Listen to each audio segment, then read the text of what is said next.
ខ្ញុំសូមអោនកាយទៅពីចំងាយក្រាបថ្វាយបង្គំព្រះបរមចេតិយសាងថ្មីឧត្តមលើកំពូលភ្នំព្រះរាជទ្រព្យខ្ញុំតែនជ្រះថ្លាមុញចនៈចេតនាព្រមខ្លួនមានភ័ព្វបានទៅដង្ហាព្រះធាតុគួគប់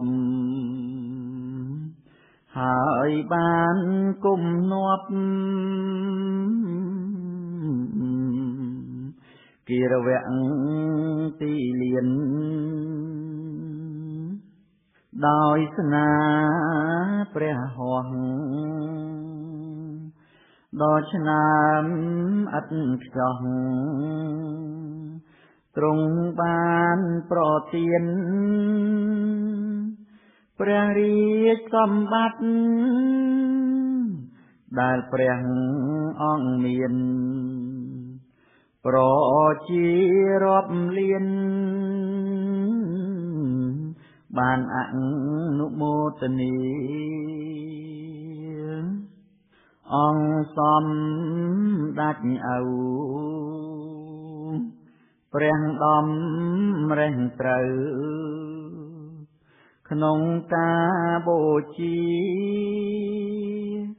សាងថ្វាយព្រះពុទ្ធធំខ្ពស់មហិមាជា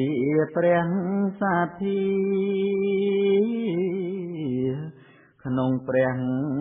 សាសនាសាងព្រះចេតិយដាក់ព្រះសារី